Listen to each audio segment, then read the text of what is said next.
عليكم ورحمة الله وبركاته. الحمد لله نحمده ونستعينه ونستغفره ونستهديه ونتوكل عليه.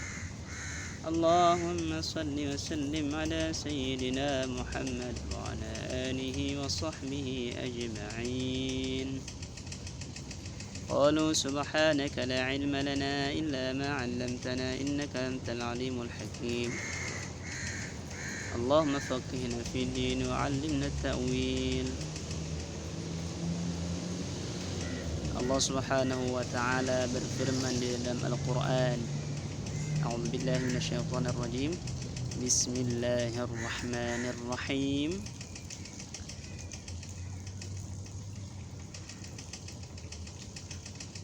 Wa rahmati wasi'at kulla syai'. Kataba rabbukum ala nafsihi ar-rahmah. Di ayat yang lain, kataba rabbukum ala nafsihi ar-rahmah annahu man 'amila minkum su'an bijahalah thumma taba min ba'dihi wa aslaha fa annahu ghafurur rahim.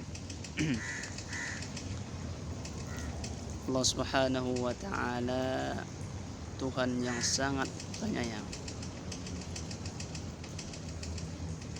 Wa rahmati wasi'at kulla syai'. Rahmatku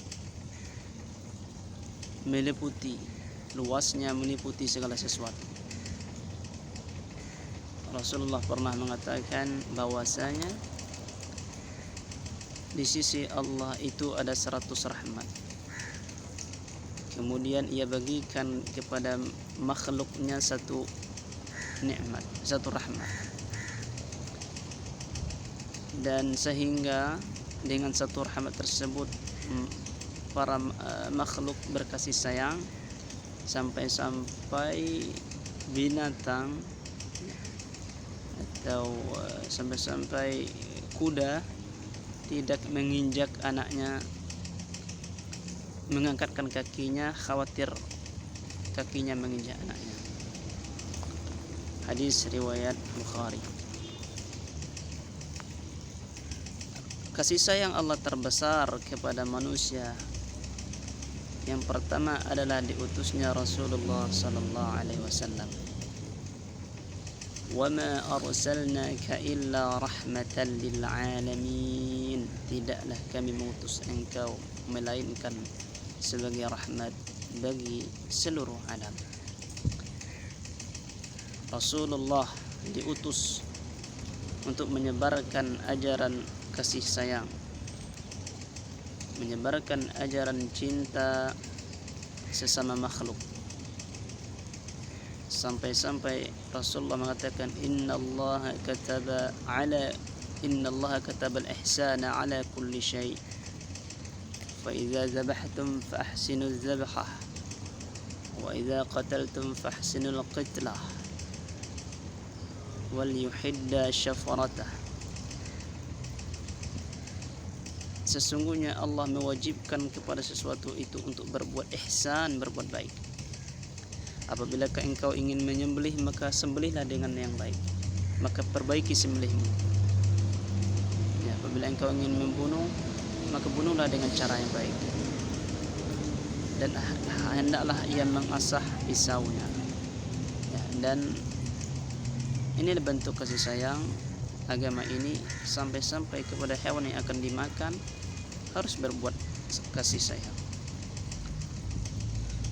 Pertama, rahmat Rasulullah itu tercermin rahmatnya kepada keluarga. Rasulullah yang membantu anggota keluarganya memasak, membantu aktivitas rumah tangga sehingga beliau sendiri yang menjahit pakaiannya. Ya, Rasulullah orang yang paling lembut kepada keluarganya. Rahmat kedua Rasulullah kepada anak-anak. Yang ketiga, ketika anak cucu beliau Umamah binti Zainab main di punggung Rasulullah ketika beliau salat, Rasulullah ambil anaknya, ketika dia berdiri diambil, ketika dia duduk diletakkan. Dan juga beliau sangat khawatir meringankan salat ketika terdengar ada bayi yang menangis, karena khawatir nanti membuat ibunya gelisah. Allahumma shalli ala sayyidina. Kemudian begitu juga rahmat Rasulullah sallallahu alaihi wasallam kepada sesama, kepada non muslim ya, yang memberikan kebebasan hidup di Madinah ketika itu sebelum Yahudi berkhianat.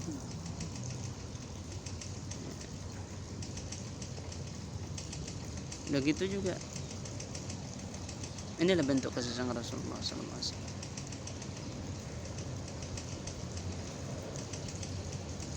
Kasih sayang kedua Rasulullah, rahmat Allah yang kedua yang terbesar dalam hidup manusia ini diturunnya Al-Quran.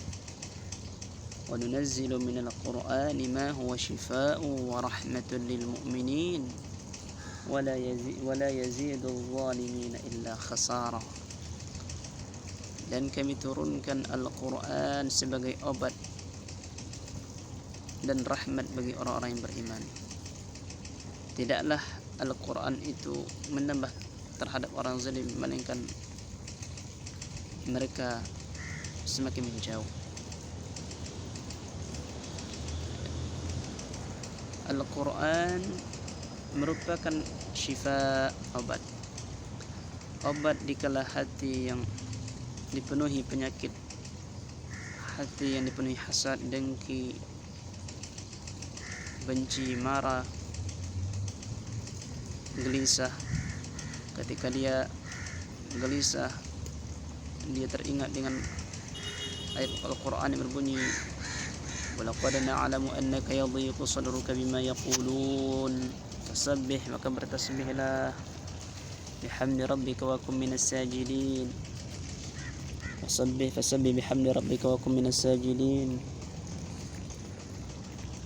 Bertasbihlah, walaqad na'lam, sungguh kami mengetahui bahwasanya hatimu sempit dengan apa mereka katakan. Terkadang dalam hidup kita mendengar berbagai ucapan manusia yang tidak kita senangi, ucapan yang kita senangi, atau mendengar berita yang membuat hati ini sesak. Kata Allah, bertasbihlah dan bersujudlah, karena di tasbih tersebut hati menjadi tenang. Di dalam sujud tersebut dia bisa mengadukan semua permasalahan hidupnya kepada Allah. Kemudian ketika dia, begitulah para rasul dan orang saleh ketika merasakan suatu masalah dia pergi menuju salat. Wasta'inu bis-sabri was-salah. Ini rahmat terbesar yang Allah berikan kepada manusia, yaitu diturunnya Al-Quran, sehingga insan bisa membedakan yang baik, bisa membedakan yang buruk dengan surat cinta yang Allah turunkan itu. Wa nunazzilu minal Qur'an ma huwa shifaa'un wa rahmatun lil mu'minin.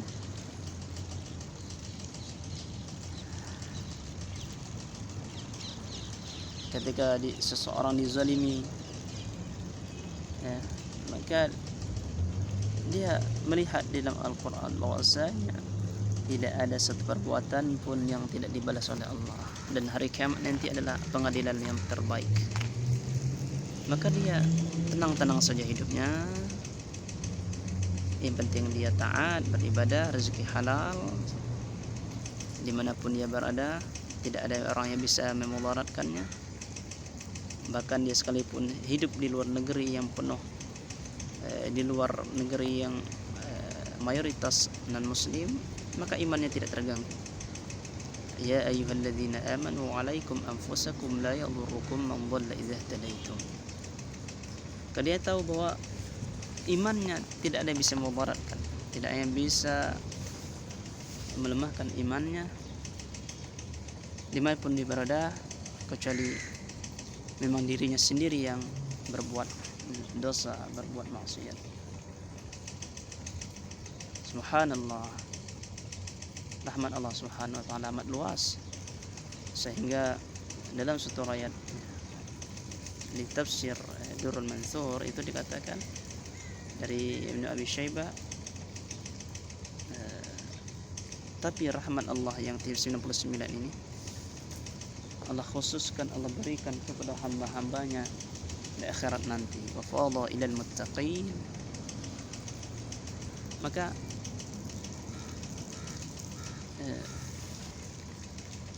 kehidupan dunia yang penuh problematika, yang penuh masalah, ketika dia mengadu kepada Allah, dia baca Al-Quran, hatinya akan menjadi lebih ringan. Dia teringat kepada kisah Nabi Yusuf, kisah Nabi Yakub, kisah Nabi Zakaria, orang yang tidak punya anak. Dia ingat kisah Nabi Zakaria yang lama tidak punya anak, tapi dengan berdoa merintih kepada Allah, Allah berikan. Orang yang sakit akan teringat dengan kisah Nabi Ayub. Orang yang diberi kekuasaan akan teringat kisah Nabi Daud alaihissalam dan Sulaiman alaihissalam. Orang yang berat dakwahnya akan teringat Nabi Musa alaihissalam, Rasulullah sallallahu alaihi wasallam. Orang yang miskin akan teringat dengan Nabi Isa yang tidak punya harta, yang tidak punya, yang miskin. Ketika dia gundah gulana, terasa dunia ini zulumat, penuh kegelapan, dia teringat dengan Nabi Yunus, la ilaha illa anta subhanaka inni kuntu minaz zalimin. Allah angkat kegelapan itu, kesusahan. Ketika dia dicibir, dipenuh oleh masyarakat padahal dia adalah orang saleh, orang baik, dia teringat dengan kisah kisah Maryam alaihissalam. Kemudian berikutnya, rahmat terbesar yang Allah berikan kepada manusia adalah Allah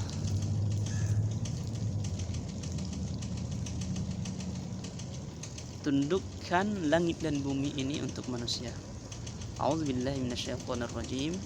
Allahu alladzi sakhkhara lakumul fulka litajriya fil bahri. Allahu alladzi sakhkhara lakumul fulka litajriya fil bahri bi amri.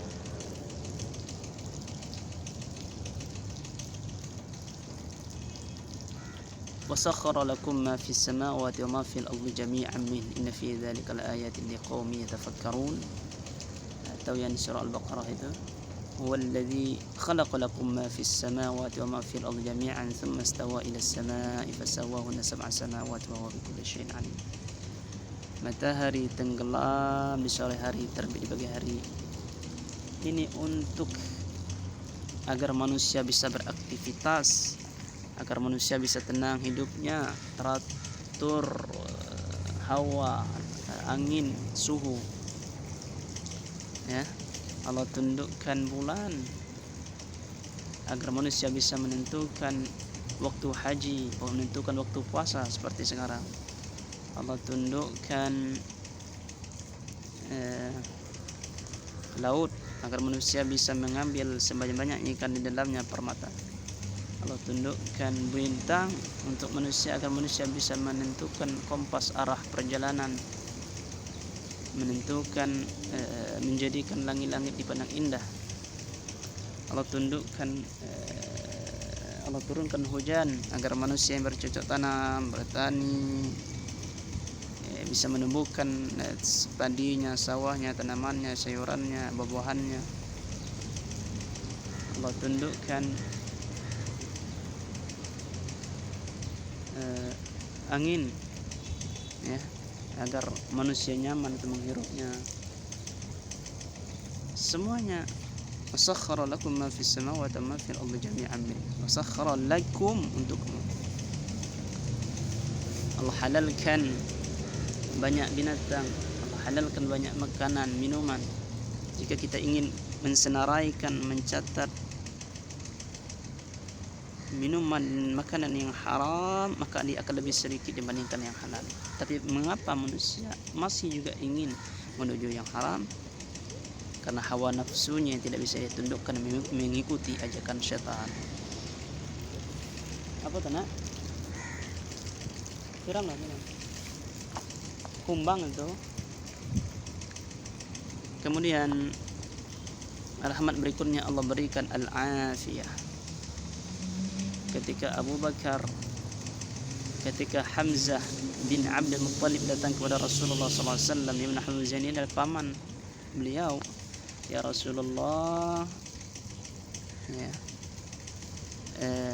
berikanlah saya satu doa, ya, satu doa,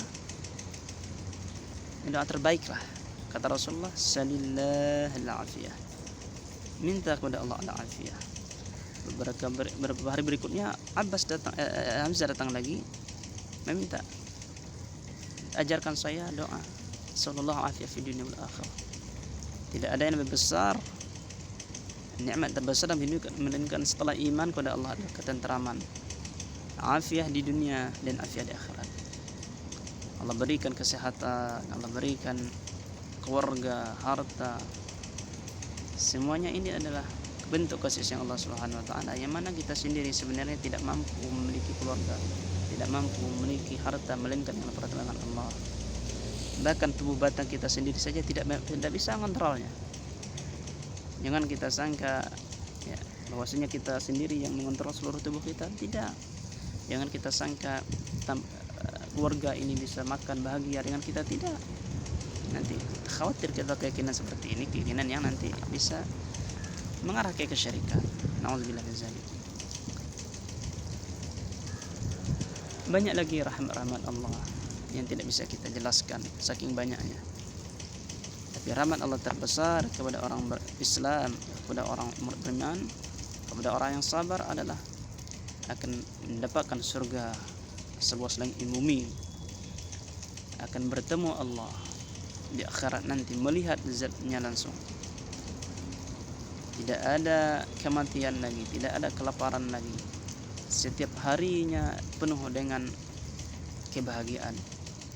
Itulah negeri akhirat. Tidak ada lagi taklif, tidak ada lagi kemarahan Allah di sana. Semuanya bahagia. Tidak ada lagi kedengkian. Maka jika seseorang di dunia ini sudah berusaha menghilangkan dengki antara sesama, seolah dia telah berada di surga. Karena penduduk surga Allah cabut kedengkian di dalam hatinya. Jadi dia tidak melihat, tidak ada lagi dengki sesama penduduk surga, tidak ada dengki. Panjang ya kalau kita ingin menceritakan kasih sayang Allah ini, nggak cukup. Ini yang terbesar. Mudah-mudahan kita bisa menyadari hal ini. Ya. Makanya ada ayat, dan seorang pun masuk surga beramal, ini sebenarnya dengan rahmat Allah. Walaula fadlullah alaikum wa rahmatuhu ma zaka minkum min ahadin abada. Rasulullah katakan tidak ada seorang pun yang bisa masuk surga dengan amalnya. Wala anta ya Rasulullah wala ana illa ataghammadani Allahu bi fadli bi rahmati. Kemudian inilah nama Allah yang agung, Bismillahirrahmanirrahim, Arhamur Rahimin. Semoga bermanfaat. Wassallallahu wasallam wa baraka alaihi wa alihi wasallam. Alhamdulillahirabbil alamin.